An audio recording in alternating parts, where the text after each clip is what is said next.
Okay so अब हम innate immunity देखेंगे। इम्यूनिटी की 2 टाइप्स में से इनेट और एक्वायर्ड में से अब हम पहले इनेट को जो है वो डिटेल में डिस्कस करेंगे। तो इनेट आपको पता है नॉन स्पेसिफिक डिफेंस मैकेनिज्म है, यानी इसमें आपकी फ़र्स्ट और सेकंड लाइन ऑफ डिफेंस शामिल है।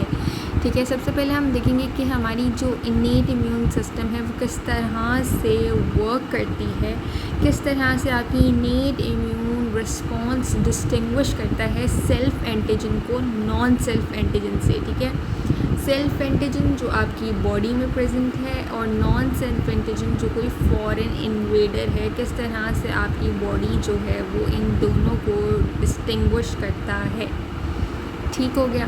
तो हमारे जो इम्यून सिस्टम है बेसिकली क्या करता है कि कोई भी माइक्रोब लाइक बैक्टीरिया हो गया, फंजाई हो गया, ठीक है, उसको रिकग्नाइज़ करेगा उसके सेल वॉल के ज़रिए। ठीक है, उसके सेल वॉल पे कुछ ऐसे स्ट्रक्चर्स होते हैं जिसके ज़रिए हम किसी भी पैथोजन को रिकग्नाइज़ कर सकते हैं, चाहे वो बैक्टीरिया है या फंजाई है।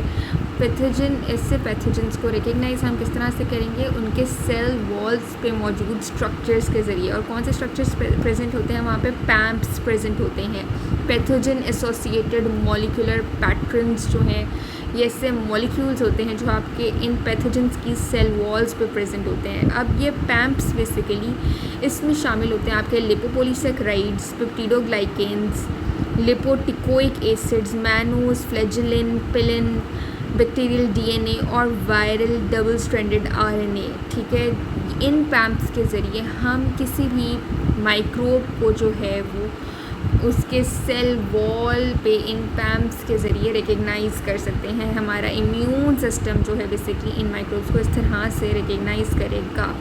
अब हम देखते हैं कि हमारे बेसिकली जो इनेट इम्यून डिफेंसेस हैं उनकी क्या करेक्टरिस्टिक्स हैं। तो हमारे जितना भी इनेट इम्यून रिस्पॉन्स है उसकी करेक्टरिस्टिक्स में हम देखेंगे कि सबसे पहले तो ये जेनेटिकली डिटर्मिन्ड होते हैं, इसलिए आपको ये बर्थ से ही इफ़ेक्टिव नज़र आएंगे। ठीक है, फिर आपको पता होना चाहिए कि आपके एंटीजन से एक्सपोजर से पहले ही ये आपकी बॉडी में जो है वो प्रेजेंट होता है। अभी आपका बॉडी किसी भी पैथोजन एंटीजन कह रही हूँ, किसी भी पैथोजन को एक्सपोज नहीं हुआ होता, लेकिन उससे पहले ही आपकी बॉडी में ये इनेट इम्यून डिफेंस मैकेनिज्म प्रेजेंट होता है।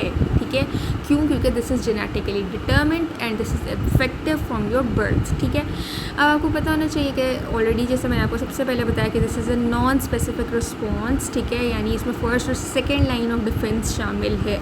ठीक है, और आपको ये भी पता होना चाहिए कि बहुत ही लिमिटेड डाइवर्सिटी आपको इस इम्यून रिस्पॉन्स की नज़र आएगी। ठीक है, क्योंकि limited number of pattern of recognition receptors होते हैं हमारे पास। ठीक है, क्योंकि कुछ चंद पैम्प्स यानी कुछ चंद ये लिपोपोलीसेक्राइड हो गए, पेप्टिडोग्लाइकन हो गए, लिपोटिकोइक एसिड्स, क्योंकि ये चंद रिकग्निशन रिसेप्टर्स होते हैं ना, कुछ स्पेसिफिक होते हैं, तो इसलिए हमारे पास डाइवर्सिटी भी लिमिटेड होती है इनेट इम्यून रिस्पॉन्स की। ठीक है, फिर आपको पता होना चाहिए कि हमारी जो इनेट इम्यून रिस्पॉन्स है ये इतना ज़्यादा इसकी जो एक्टिविटी है ये इन्हांस्ड नहीं होती। ठीक है, अपॉन सब्सिक्वेंट एक्सपोजर। ठीक है, किसी भी फॉरेन इन्वेडर अगर सब्सिक्वेंटली जो है वो अटैक कर रहा है आपकी बॉडी पे, तो उसमें आपका ये इनेट इम्यून रिस्पॉन्स इतना एक्टिव आपको नज़र नहीं आएगा, इसका कोई इतनी एफिशिएंट एक्टिविटी आपको नज़र नहीं आएगी। क्यों? क्योंकि आपकी इनेट इम्यून रिस्पॉन्स में कोई मेमोरी सेल्स नहीं बनते। ठीक है, या मेमोरी सेल्स अवेलेबल नहीं होते। ठीक है, अब हम देखते हैं, क्योंकि मैंने आपको बताया कि जो इनेट आपकी इम्यून ये डिफेंस मैकेनिज्म है, इसमें हमारे पास फर्स्ट और सेकंड लाइन ऑफ डिफेंस शामिल है।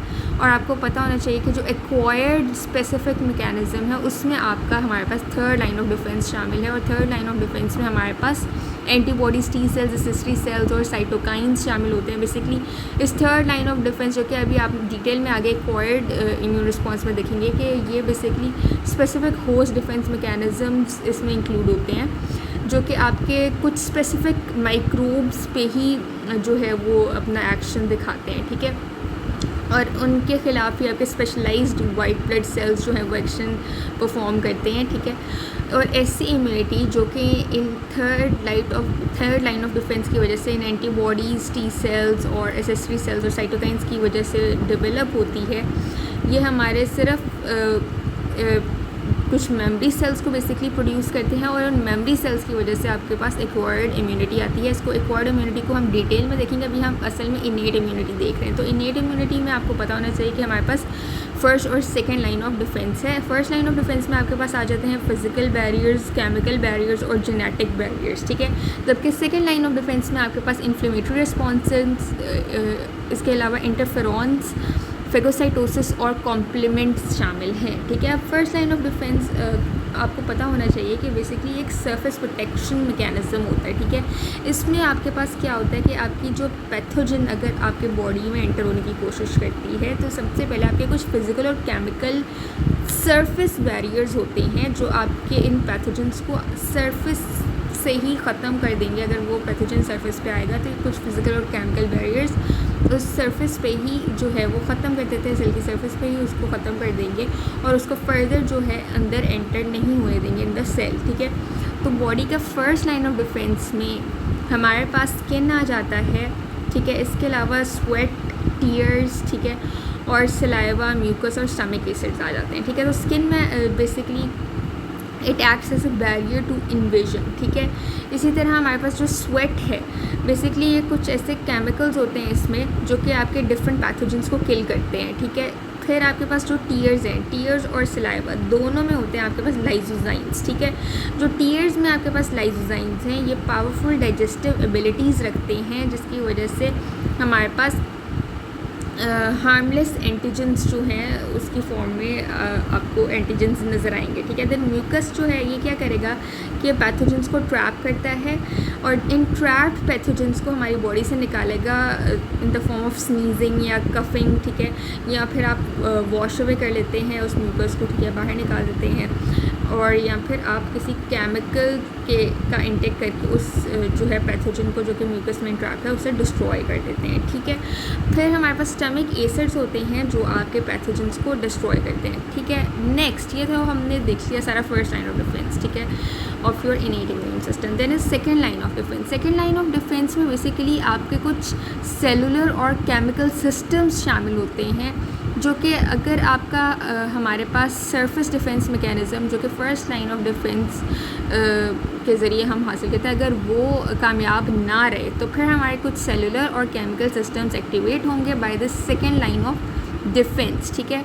और इसमें बेसिकली क्या होता है, इसकी एग्जांपल्स में मोस्टली फेगोसाइट्स होते हैं जो आपके फॉरेन मटेरियल्स को या कोई भी फॉरेन पार्टिकल्स हैं उनको इंगल्फ करके डिस्ट्रॉय कर देते हैं, ठीक है। और फिर इन्फ्लेमेशन होगी ज़ाहिर है, ठीक है, और इन्फ्लेमेशन से आपके पास बेसिकली इन्फेक्शंस जो हैं उनके ऊपर हम कंट्रोल कर सकते हैं, ठीक है।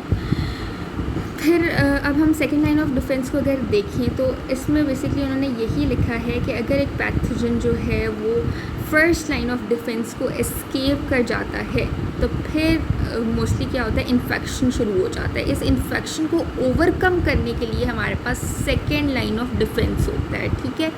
तो सेकेंड लाइन ऑफ डिफेंस में इन्फेक्शन को बेसिकली ओवरकम किया जाता है और इसमें आपके पास फेगोसाइट्स हैं, नेचुरल किलर सेल्स हैं, इन्फ्लेमेटरी रिस्पॉन्स है जिसमें आपके पास परफॉर्म कौन कौन से सेल्स कर रहे होते हैं, मैक्रोफेजेस, मास्ट सेल्स, WBCs और केमिकल्स, ठीक है। फिर आपके पास कुछ एंटी माइक्रोबियल प्रोटीन्स जो आपकी ब्लड और टिश्यू फ्लूइड्स में है वो होती हैं और जिसमें आपके पास इंटरफेरॉन्स और कॉम्प्लीमेंट्स शामिल हैं, ठीक है।